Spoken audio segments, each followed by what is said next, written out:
Film yang akan kita ceritakan kali ini berjudul Sektor 36 adalah film yang rilis pada tahun 2024, menceritakan tentang seorang psikop yang tinggal di tengah pemukiman warga. Oke guys, tanpa berlama-lama kita langsung saja ke alur ceritanya.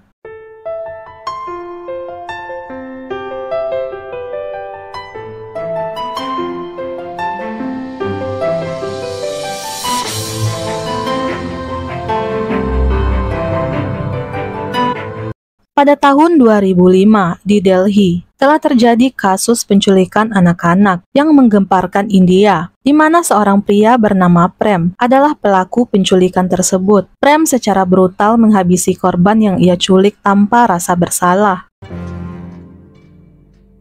Ia memotong mereka dengan kejam, karena istri dan anaknya telah meninggalkannya ke tempat yang sangat jauh. Namun sampai saat ini, polisi maupun masyarakat sekitar tidak mengetahui bahwa Prem adalah pelaku kejahatan. Kemudian polisi bernama Ramcharan mendapatkan laporan mengenai kasus hilangnya seorang anak perempuan berusia 15 tahun, yaitu putri dari Mandal, bernama Tumpa, yang tidak lain adalah korban dari Prem. Mandal mengatakan bahwa putrinya telah menghilang sejak 2 hari.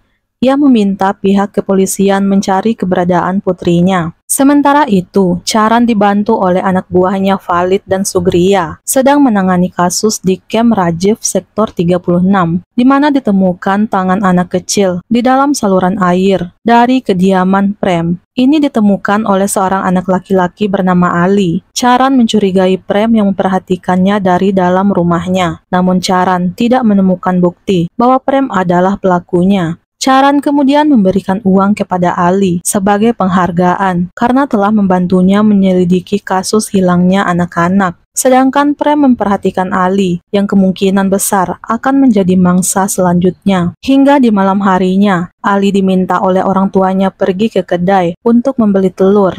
Dan di pertengahan jalan, Ali bertemu Prem yang mengiming-iminginya coklat, dan setelah itu, Prem menculik Ali dan membawanya ke kediamannya. Prem mengikat Ali kemudian menceritakan masa kecilnya pada tahun 1983 di Chamba. Prem adalah anak yatim piatu yang tinggal bersama pamannya yang bekerja sebagai penjual daging. Ia sering disiksa oleh pamannya, bahkan ditempatkan bersama kambing-kambing peliharaannya. Hingga suatu hari, Prem yang tidak tahan lagi dengan perlakuan pamannya, ia memutuskan untuk menghabisi pamannya dengan cara memutilasi sang paman. Kini Prem sudah candu melakukan perbuatan tersebut. Selain itu, ia juga bisa menjual organ kepada pihak rumah sakit, sementara bagian lainnya ia buang di selokan. Dan aksi ini selalu ia lakukan di malam hari. Prem kemudian melakukan aksinya lagi terhadap Ali. Di samping itu, polisi Charan bersama keluarganya menghadiri perayaan Dussehra, dan Charan juga berpartisipasi sebagai pemain teater dalam perayaan itu.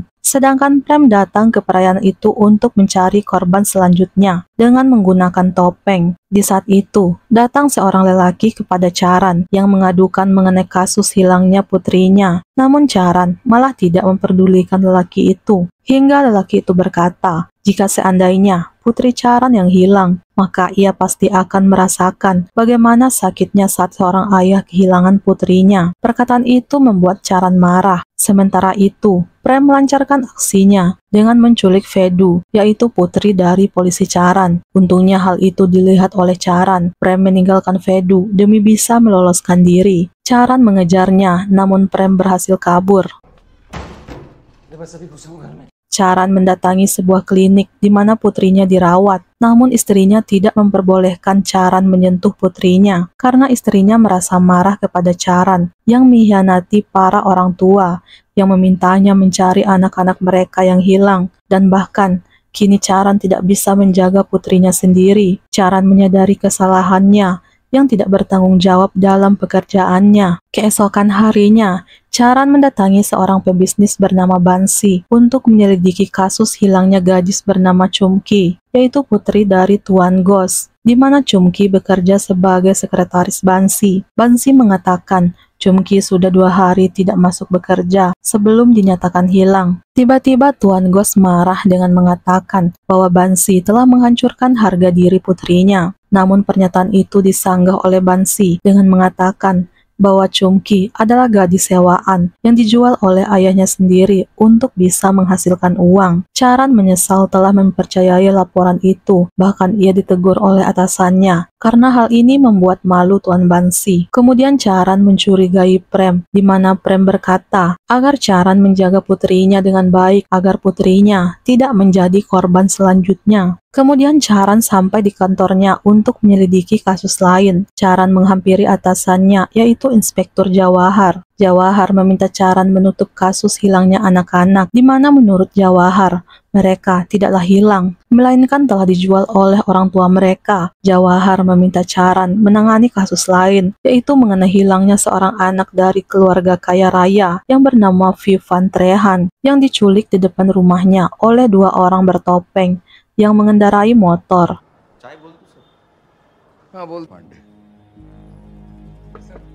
Charan mengikuti perintah dari atasannya itu agar tidak dipecat dari kepolisian. Di kantor polisi, Charan bertemu dengan sopir bajai yang sering membawa Chumki.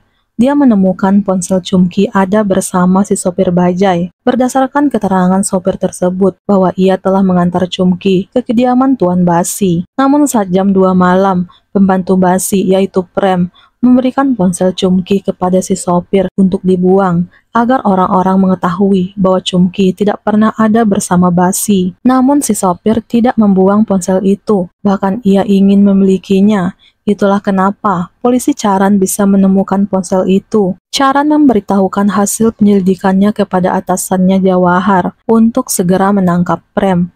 Namun tanpa diduga, Jawahar malah menskorsing Charan dengan alasan tidak mematuhi perintahnya untuk menutup kasus Chumki. Sementara Vivan telah ditemukan dan polisi Jawahar mendapat promosi kenaikan jabatan setelah menemukan anak dari keluarga kaya. Namun Charan secara diam-diam menyelidiki gerak-gerik Prem. Charan dibantu oleh Patak menculik sopir ambulan yang membawa putrinya ke rumah sakit, di mana pada malam perayaan Dussehra saat putrinya hilang dan ditemukan tidak sadarkan diri. Sopir ambulan itulah yang membawa putrinya. Charan menculik sopir ambulan itu karena baru menyadari gerakan lelaki itu yang mencurigakan, di mana sopir itu langsung memasukkan Vedu ke dalam ambulan, di mana sirine ambulan yang sudah menyala. Hal itu membuatnya curiga, karena ambulan itu telah disiapkan untuk membawa anak yang diculik. Charan dan Patak memukul lelaki itu hingga ia mengatakan Premlah yang telah menculik para korban. Mereka mengurung lelaki itu di dalam sel tahanan. Kemudian Charan bergegas ke kantor polisi untuk menjelaskan hal ini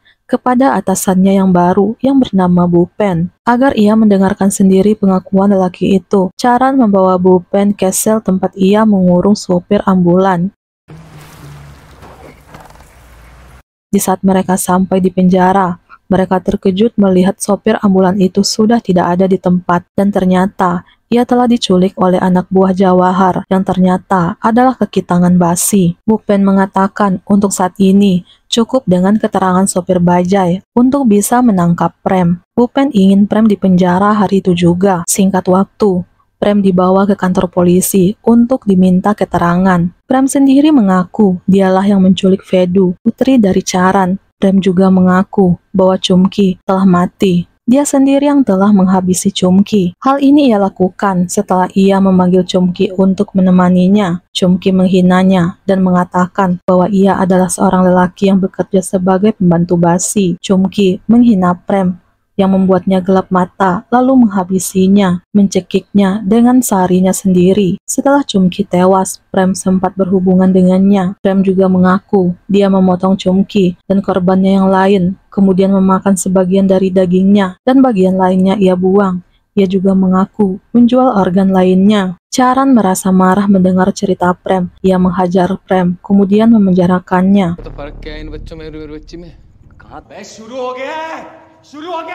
Keesokan harinya, Charan dan polisi lainnya membawa Prem menggali tempat. Ia menguburkan Chumki dan menggali saluran air, di mana juga ditemukan 25 korban lainnya. Basi juga ditangkap berdasarkan keterangan dari Prem. Namun Basi dibela oleh Jawahar yang mengatakan bahwa Basi tidak terlibat dan satu-satunya pelaku yang harus ditahan hanyalah Prem. Charan bertanya, kemanakah Prem menyimpan uang-uangnya hasil menjual organ korban? Prem mengatakan bahwa uang itu ia kirim ke istrinya di desa melalui temannya yang bekerja sebagai sopir ambulan. Di sini Charan berkata bahwa uang itu tidak pernah sampai ke istrinya dan temannya itu telah diculik oleh anak buah Basi. Di sini Prem baru mengetahui bahwa Basi telah mengkhianatinya. Ia mengatakan bahwa bukti kejahatan Basi ada di dalam kaset VCD yang bertulis lagu-lagu kenangan yang ia simpan di tempat istrinya. Charan berhasil bertemu Jyoti, yaitu istri Prem, yang ternyata hidup sangat sederhana. Ia meminta kaset yang dikatakan oleh Prem,